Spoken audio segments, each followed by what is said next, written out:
Was macht er denn hier? Oh, der Knubbel hier. Eieiei, der Knubbel. Die ganze Zeit ist die Burg auf jeden Fall offen.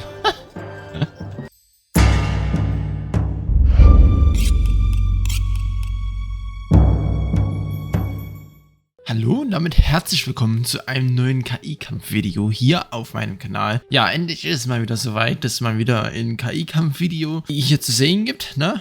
Gab ja jetzt längere Zeit keins, deswegen... Halt, stopp! Heute mal wieder ein sehr knackiger KI-Kampf mit dem Gottfried gegen die Emira. Der allerletzte Test zum Gottfried. Danach würde ich sagen, lasse ich ihn so, wie er ist. Ha! Geil! Also wenn euch noch irgendwie was auffällt, wenn mir noch was auffällt, na, aber ich sehe ihn ja noch öfters, dann schreibt es gerne in die Kommentare. Heute, wie gesagt, gegen die Emira mit 4000 Gold auf der Karte in die Shadows und ich würde einfach mal sagen, wir gehen jetzt rein und dann erzähle ich euch, was gerade mal wieder bei mir abgeht. Also bis gleich.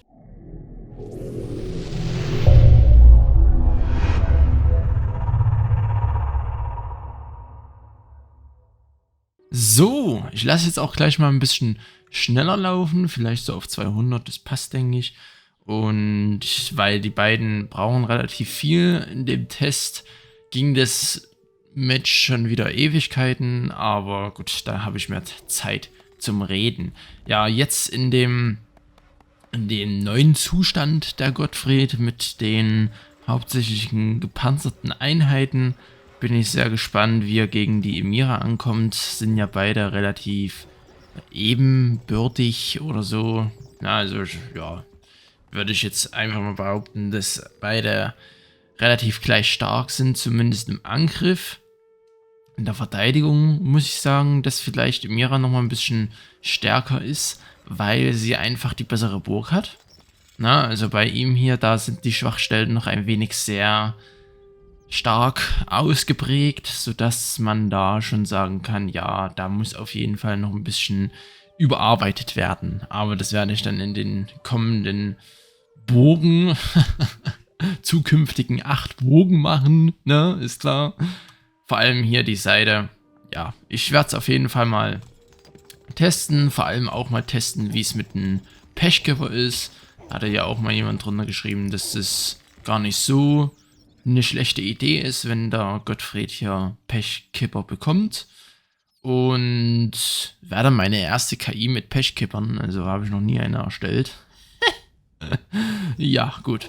Ja, Raids, ja, machen natürlich nichts mit den ganzen Mönchen gegen die sehr starke Bogenschützenverteidigung. So, wenn die sich jetzt hier schon mal ein bisschen bekriegen, lege ich gleich mal los mit mein Problem, was ich schon wieder habe. Manche würden vielleicht jetzt denken, der hat schon wieder irgendwelche Sachen gemacht oder so und es ist, keine Ahnung, ne?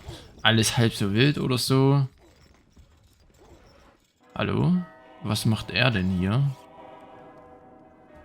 Hä? Gottfried, hallo? Gottfried? Macht... Hä? Was hat er denn? Okay. Gottfried hatte hier einen kleinen Hänger. Hä? Hä? Okay, ja gut, alles da. Gut, wo war ich stehen geblieben? Ja, manche würden vielleicht jetzt behaupten, dass es vielleicht gar nicht so wild ist, was wieder los ist, aber für mich ist es relativ wild, weil es vielleicht in der nächsten Zeit sehr mühsam wird, in der zukünftigen Zeit, die ich hier in Leipzig lebe, ne, ist ja klar. Und genau, also es könnte sein, dass meine Freundin und ich demnächst umziehen müssen, beziehungsweise umziehen wollen. Das ist immer so ein zweischneidiges Schwert, wie man das jetzt nur sieht. Müssen oder wollen. Aber ja, und deswegen kann es wahrscheinlich in den nächsten Tagen, also ich weiß es noch nicht hundertprozentig, ne? Das ist jetzt noch in der Frage, oder? Nee. Wie sagt man dazu? Also es ist noch nicht sicher, dass wir umziehen. Es könnte aber sein. Der Grund dafür ist, dass einfach die Wohnung, wo wir jetzt sind, in Leipzig, einfach für dem Zustand, in dem sie ist, dann einfach zu teuer ist. Ja? Ich erkläre es ganz kurz, ne? Bevor er da schon wieder die Augen verdreht und sagt, ja, Leipzig ist eh ein teures Pflaster. So, und zwar, unser oh, hier sind ein paar Raids unterwegs. Okay. Der Wohnungseigentümer quasi ist ja jetzt nicht so ein kleiner privater Mensch, sondern ist ja so eine richtige große Firma quasi, die da halt auch ja mehrere Wohnungen hat. Die macht halt so ein bisschen unfairen Mist. Die schreibt halt in die Ausschreibung quasi, die Miete und die Betriebskosten sind billiger, als diese eigentlich sind. Somit ist es eigentlich ein Wettbewerbsbetrug oder sowas ähnliches. Ich bin mir da nicht so sicher, wie ich das nennen soll. Nicht, dass ich da irgendwie was Falsches sage oder so. Und ja, zurzeit... Ah ja, Buddeltruppen. Ja, ne, ist klar. Hat ja immer noch ein paar Kolbis, aber nur noch als Buddeltruppen und nicht mehr als Main, ja, um so das, ja, ich will jetzt nicht sagen, das niedere Volk anzusehen, aber ich würde jetzt einfach mal sagen, um die Ketzer, jetzt einfach mal darzustellen, sozusagen. So, Ballisten sind natürlich sehr nervig. Ich weiß nicht, wo drauf die Ballisten hier oben auf den Turm schießen. Jetzt sind sie weg. Okay, so, und da ist es jetzt so, dass halt mit der Zeit, wo wir halt in der Wohnung jetzt leben, die Betriebskosten und die Heizkosten immer weiter hochgeschraubt wurden. Weil die dann sagen, ja okay, ihr seid jetzt in der Wohnung und ihr habt zwar die Stellenausschreibung mit den niedrigen Betriebskosten und so weiter, aber jetzt müssen wir natürlich auch das Geld reinholen. So, und somit steigt halt jährlich quasi unsere Miete. So, am Anfang war die noch ganz in Ordnung, war ein sehr guter Preis für Leipzig, aber man merkt den Zustand der Wohnung an. Und die Wohnung ist ja jetzt auch nicht so komplett neu, wir haben die von jemand anderem übernommen und so weiter. Und ja, mittlerweile hat es halt einen preislichen Ausmaß angenommen, beziehungsweise kriegen wir erst noch die eigentliche Betriebskostenabrechnung, aber die Heizkostenabrechnung ist schon da. Ja, und die Heizkostenabrechnung hat uns schon gesagt, okay, das wird langsam heftig. Weil, wie gesagt, die Wohnung ist nicht mehr die neueste. Oh, hier. Eieiei. Man müsste sich, glaube ich, noch verteidigen können, oder? Ich hoff's. Gottfried, mach jetzt bitte nicht den... Nee, gut, alles klar. Weiß ich, was ich sagen wollte. Auf jeden Fall, ja, die Heizkosten haben uns halt schon ein bisschen überrascht, weil wir ja eigentlich nicht wissen, woher die Preise nehmen, aber okay, jetzt warten wir halt erstmal auf die eigentliche Betriebskostenabrechnung, die kommt, keine Ahnung, diese Woche vielleicht irgendwann. Und dann gucken wir mal, wie hoch die Miete ist. Wir sind halt jetzt schon bei, ohne die eigentliche Betriebskostenerhöhung, bei 800 € pro Monat.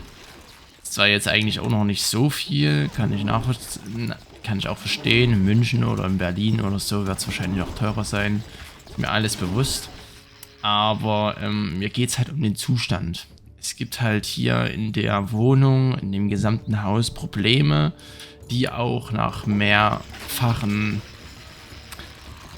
Bescheid geben. Zum Beispiel, dass der Keller feucht ist, dass in manchen Ecken irgendwo der Schimmel schon rumgammelt und so weiter.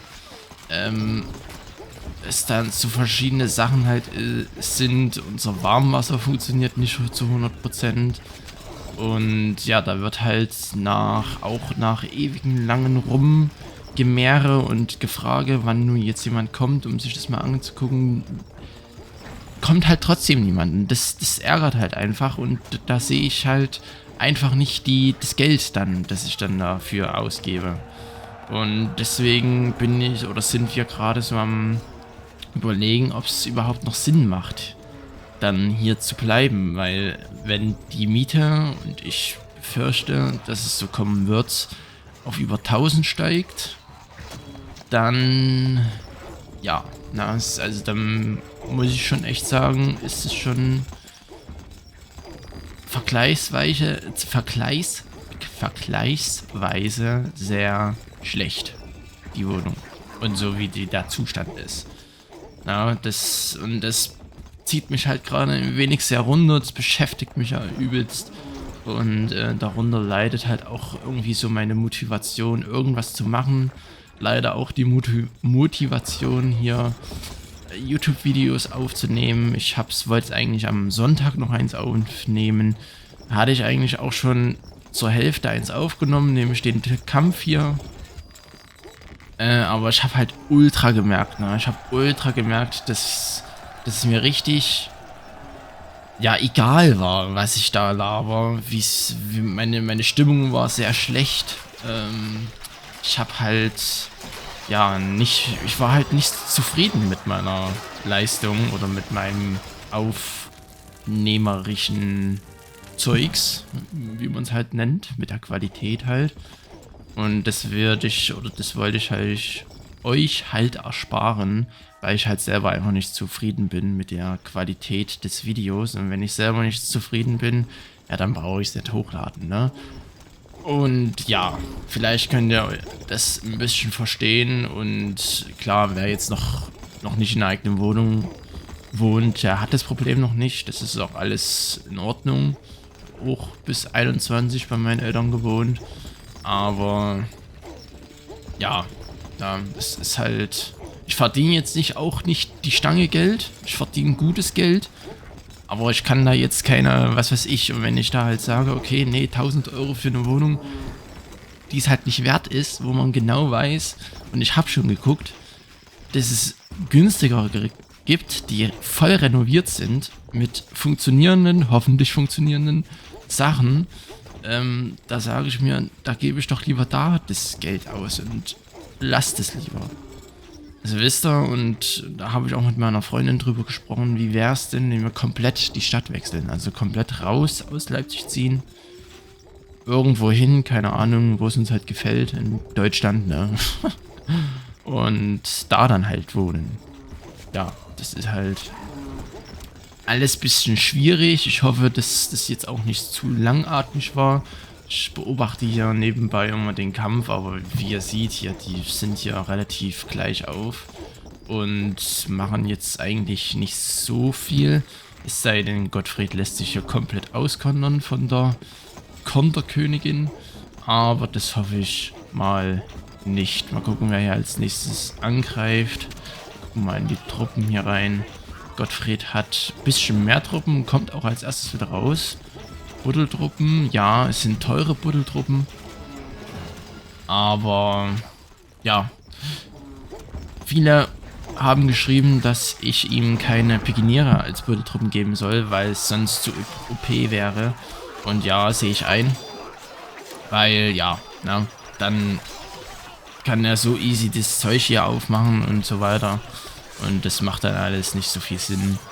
Deswegen behält er jetzt einfach die Kolbis und als geschichtlichen oder charakterlichen Hintergrund nenne ich jetzt einfach mal, wie ich es schon gesagt hatte, dass es die Ketzer sind oder die Gefangenen oder so, ne? Weil er ist ja auch ein bisschen rachsüchtig, damit er da auch so ein bisschen das unterstreicht.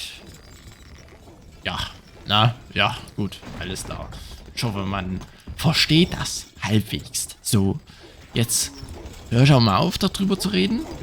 Über die ganze Wohnungssache. Na? Ich überlege gerade, ob ich noch über was anderes reden würde wollen. Ich glaube, ich wollte irgendwas wegen der neuen KI machen oder besprechen mit euch, was den... Oh, Emira kommt raus. Eieiei. Das sind aber auch schon eure Verbündeten. Ordentlich Truppen. Aber Gottfried hat schon hier wieder 345 Truppen am Start. Also Schwertkämpfer sind auf jeden Fall da zum Verteidigen. Da, ja gut, die Schwachstelle ist halt immer dieselbe. Also die sind jetzt, glaube ich, zum 3. Mal hier durch diese Mauer durchgekommen, durch dieses Mauerstückchen da.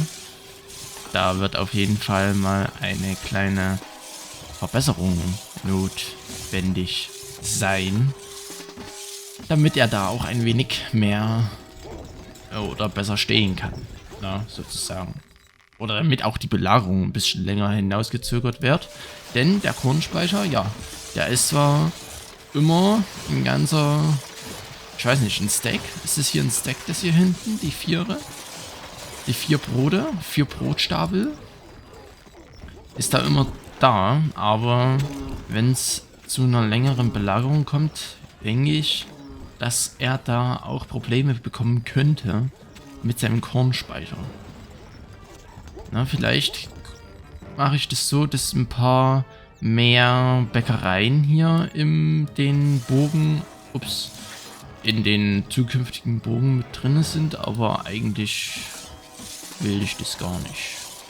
No? Ja. Guti. Gehen ja auf jeden Fall mit der Geschwindigkeit hoch. Wir sind ja schon bei 12:17. Eieiei. Okay. Also der KI-Kampf läuft jetzt schon in-game zumindest relativ lang. Aufnehmen, ja, 16 Minuten erstmal, also passt noch. Ich nehme das auch jetzt am 3.10. um 23 Uhr auf. War nämlich davor noch arbeiten, wollte jetzt unbedingt mal wieder ein Video für euch aufnehmen, weil ich einfach Bock hatte. Und ja, genau, deswegen zu spät erst. Aber wenn sich Gottfried hier immer mehr die Blöße hier gibt, dann wird es nicht. Oh, der Turm hier vorne ist mal weggeschossen worden. Okay, ein übelstes Loch hier in der Burg von der Emira. Ist ja überhaupt... Ach nee, hier hinten ist noch Mauer. Okay. Ja gut, wegen meiner anderen KI, ne? Ich hatte mir so überlegt, dass ich der Stufe 2 KI, ihr wolltet ja, dass ich ihr nur leichte Truppen gebe.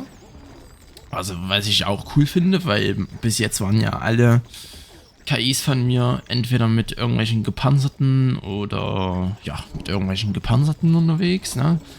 Und das wäre ja dann die erste KI, die so rein komplett auf leichte Truppen setzt.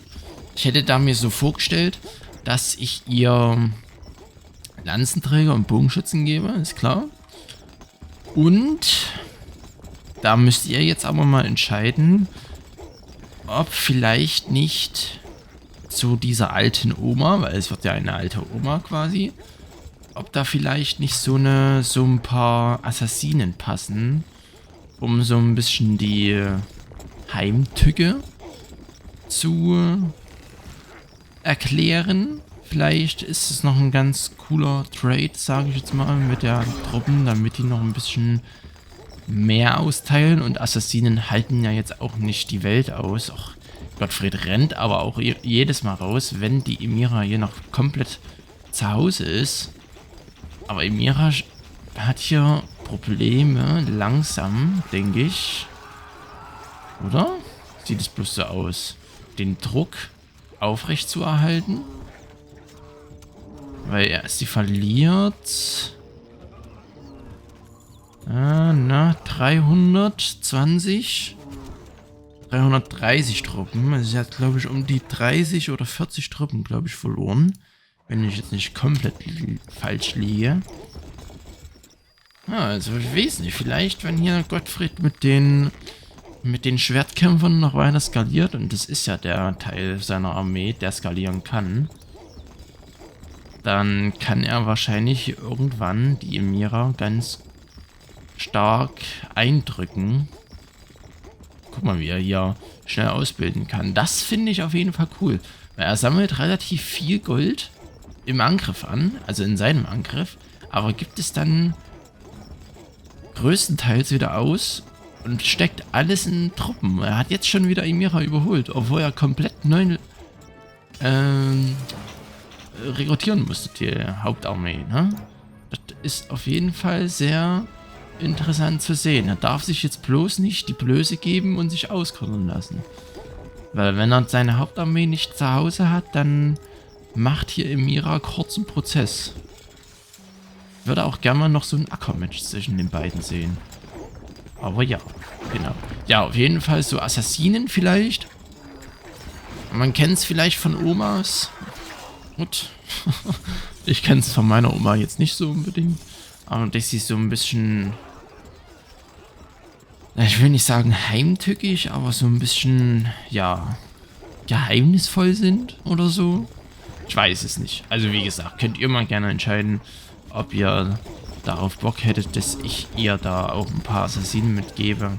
Muss ja nicht in der Main sein. In der Main würde ich nur Speerträger reinmachen und die dann halt skalieren lassen. Und dann hätte ich noch vorgeschlagen, dass sie eine Menge Bogenschützen bekommt.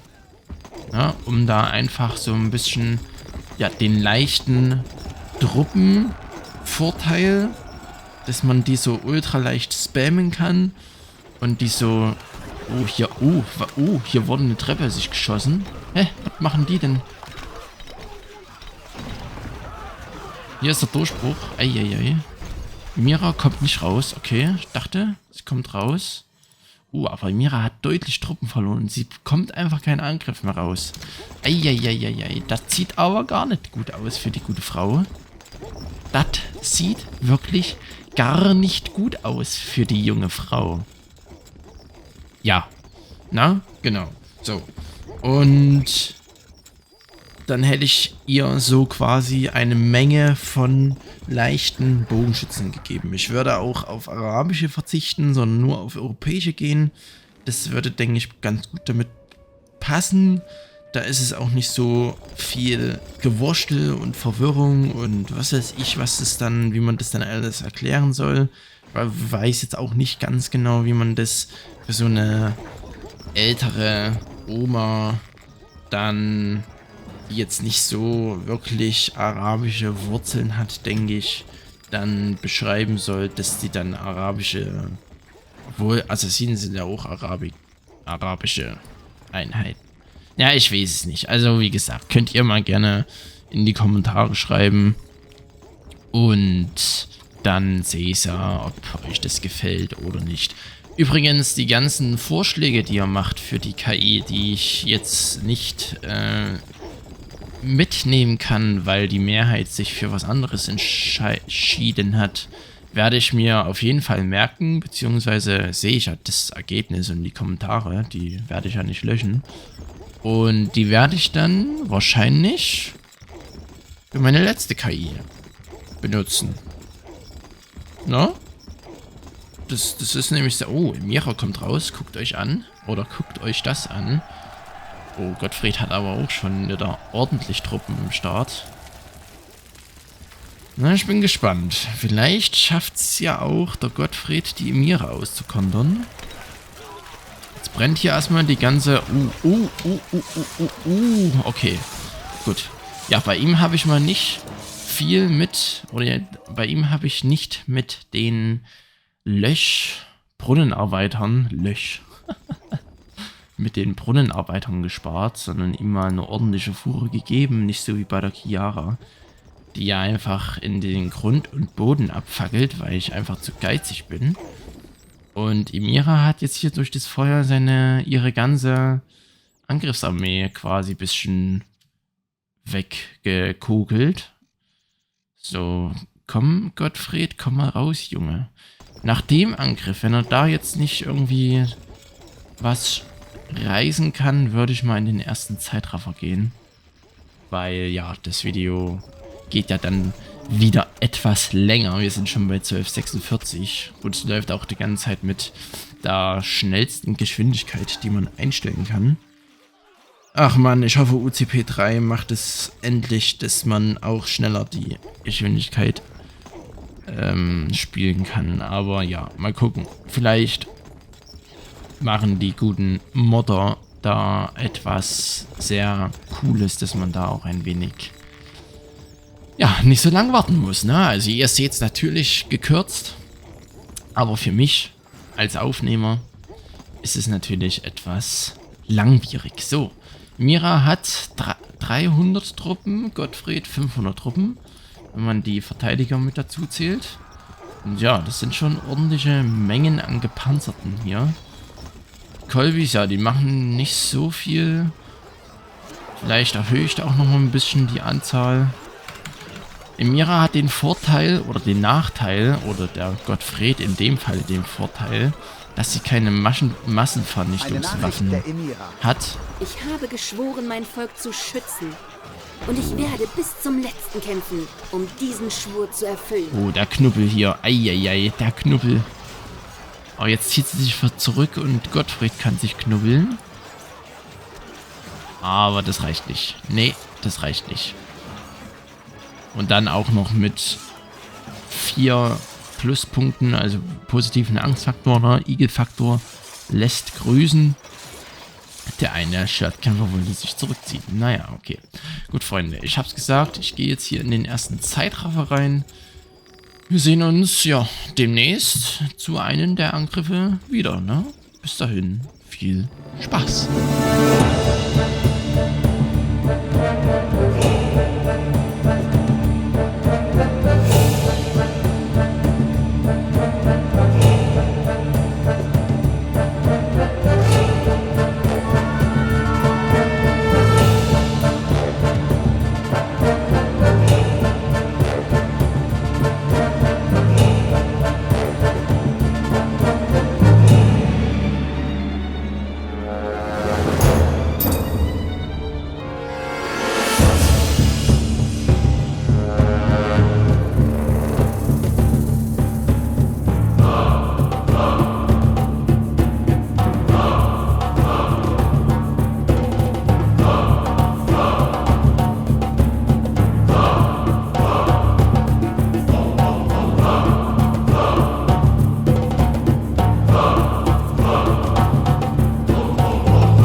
So, meine Freunde, also, das ist zwar wahrscheinlich jetzt nicht der finale Angriff vom Gottfried hier, aber es dauert ganz schön lange hier, auf jeden Fall. Wir sind jetzt schon bei 1284, im Jahre 1284. Gottfried ist schon lange tot, ne?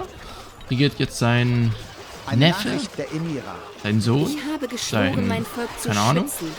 irgendjemand Und von ich ihm? werde bis zum Letzten kämpfen. Alter, die diesen haben halt gar Schwur keine zu erfüllen. Chancen.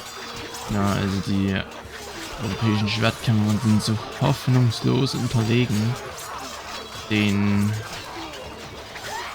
arabischen Schwertkämpfern, dass die einfach, ja, fallen wie die Fliegen. Mann.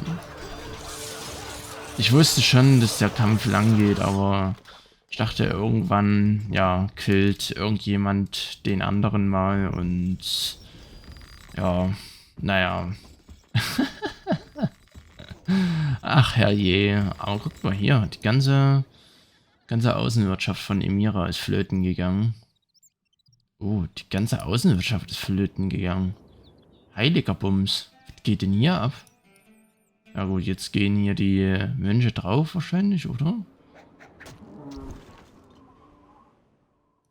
Ja, die gehen jetzt drauf. Ah, nicht alle. Gehen die jetzt hin? Jetzt gehen sie drauf. Durch die Ballisten. Alter. Hä? Hat Gottfried sie jetzt hier zu einem wirtschaftlichen K.O. gezwungen? Hat sie denn noch Holzfäller? Holzfäller? Ich sehe keinen. Auf jeden Fall läuft noch ein bisschen die Brotproduktion hier. Damit kann sie vielleicht noch irgendwas machen. Also sie muss wahrscheinlich die ganze Zeit... Ja, sie muss die ganze Zeit hier Korn, also Getreide nachkaufen. Hat sie denn gar keine Holzfäller mehr? Ach so, nee, es gibt ja auch gar keine Holz mehr auf der Map, ne? Stimmt. Stimmt, das ist ja alle. Oh, das ist natürlich... Oder hier oben. Hier rennt einer hin. Doch, es gibt noch Holz. Da oben. Den weit entferntesten Winkeln der Galaxie gibt es noch Holz. So, gehen wir wieder hier höher. Gucken, vielleicht kann Emira, aber Emira, hä? Warum? Die gibt ihr... Aha, aha. Ja, jetzt kommt langsam, jetzt kauft sie langsam das Holz nach. Ja, okay. Alles klar, hat ein bisschen gedauert. Hier ist der erste Steinbruch wieder. Man muss halt aufpassen, dass er nicht weggeradet wird, ne? Und vor allem das hier. Grittig, ja. Und da ist er schon wieder fort. Ah, toll. Also sie kriegt jetzt wenigstens wieder hier ein bisschen... Okay. Gut, ich dachte schon, sie hat sich hier komplett verabschiedet. Aber ja, der Angriff von Gottfried hatte es schon in sich. Aber naja. Gut, sie hat sich ja dann nochmal gefangen. Jetzt baut sie ja hier auf jeden Fall auch wieder ihre Burg auf. Die ganze Zeit ist die Burg auf jeden Fall offen. Ist auch richtig geil, dass die ganze Zeit offen ist. Aber wenn hier Gottfried wieder angreift, dann kann es passieren, dass die ganze Wirtschaft wieder fort ist. So langsam kommen auch die Truppen wieder. Hier kommen die ganzen Gebäude wieder. Steinbrüche werden jedes Mal wieder abgerissen. Eisenminen stehen wieder ein paar. Ja gut, 3 Steinbrüche. Hier oben eine Eisenmine. Okay, ist über den Berg, denke ich. Was? Hätte Gottfried hier mehr Druck gehabt, um das zu verhindern, dass sie hier groß die Gebäude wieder aufbauen kann, dann hätte er sie hier in den wirtschaftlichen Tod reisen können. So dauert es jetzt natürlich noch ein bisschen länger. Gottfried müsste aber auch bald wieder angreifen, glaube ich. Der letzte Angriff war ja bei irgendwas um die 550 oder so. Ich glaube, jetzt braucht er ein bisschen mehr als 600 Truppen. Oder? Ich weiß es leider gar nicht mehr. Wann er hier das letzte Mal rausgekommen ist. Wir gehen jetzt hier, oder ich gehe jetzt hier mal nicht in den Speed-Up rein, weil es bringt ja, glaube ich, nichts. Auf die Kürze. Der Kürze liegt die Würze. Ja. Ja. Die Sachen halt, oder den Zeitraffer reinzuklopfen, wenn jetzt bald der Angriff kommt. Imira habe ich auch gar keinen Plan, wann die wieder angreift. Aber ja, das ist natürlich ein hartes Brett hier, ne? Mit den positiven Angstfaktor. Also Gottfried müsste irgendwie auf einem Konter setzen. Weil im Knubbelkampf verliert ihr jedes Mal. So, jetzt kommt Gottfried. Was macht Imira? Die hält noch die Viehs still. Na, da kommen hier... Ein Belagerungszelt wird aufgebaut und... der Drehburg ist auch schon wieder Geschichte. Ja, moin. Ja, hier Störkatapulte, die ein bisschen kreuzverwirrt sind. Buddeltruppen machen nichts. Gar nichts machen die. So, erstes Torhaus fällt. Turm fällt. Zweites Torhaus fällt. Oder auch nicht, weil an der Seite offen ist. Ja, okay. Mira spült einmal drüber. Verliert. Ja, gar nicht mal so wenig Truppen. Ist richtig rumgedreht? Ja. Jetzt hat sie auf jeden Fall mehr Außenwirtschaft noch. Naja, Freunde, gut. Ich würde jetzt sagen, ich gehe jetzt hier in einen Cut rein und warte, bis hier der finale Angriff durchgelaufen ist, beziehungsweise wann der mal kommt. Ich hoffe, das passiert heute noch. Ich kann ja euch schon mal kurz sagen, es ist 23:20 Uhr. Ja, 40 Minuten haben sie noch Zeit. Na, also bis gleich. Freunde, ich glaube, das ist es hier, oder? Ja, das ist es. Während den ganzen Angriffen hat Gottfried jedes Mal die ganze Wirtschaft hier außen weggemacht und Mira konnte sich nicht wirklich voll aufbauen mehr. Jetzt hat sie sich auch noch zurückgezogen. Ich erkenne, wenn ich geschlagen bin. Richtet mich. Ich akzeptiere dieses Schicksal. Aber ich bitte euch, verschont mein Volk. Eine Nachricht vom Gottfried. Der Sieg ist unser. Möge das Licht der Götter über uns wachen und unsere Feinde besiegen. Auf die Tapferkeit und den gemeinsamen Sieg. Ja, und hat jetzt auch hier in dem Knubbelkampf dann einmal den Knubbel aufgelöst und somit konnte Gottfried seine Truppen hier einfach easy dann doch selber knubbeln. Und ja, also 13,58 ist auch, glaube ich, ausreichend von der Dauer her des Kampfes. Und, Alter, 10.499 Truppen hat Gottfried verloren. Eieieiei, 478.000. Gar nicht mehr so weit auseinander, die beiden hier. Also nur 78.000 Gold mehr hat Gottfried erwirtschaftet. Alter, das Stein. 17.000. Gut, das ist natürlich der Vorteil, wenn man doch dann so viele Raids hat, ne? Er konnte dann halt einfach während den Angriffen jedes Mal die gesamte Wirtschaft wegreißen und irgendwann hat das natürlich, ja, man sieht es jetzt hier auch 582 Gebäude hat er eingerissen, 10.000, ja, knapp 11.000 Truppen hat er ausgebildet. Die meisten waren, glaube ich, Mönche und gerade mal die Hälfte oder weniger als die Hälfte der Emira. Ja, alles klar, gut. Dann ist es, glaube ich, ein sehr schönes Ende jetzt gewesen. Ich mache jetzt keinen Rückkampf, denn ja, ich nehme jetzt schon eine Stunde auf und ich will auch mal schlafen gehen. Und der Kampf ging ja jetzt lang genug, also bis 13,58, glaube ich, ging es, ne? Reicht, denke ich. Gut, ich denke, er funktioniert jetzt recht gut mit seiner Angriffsarmee.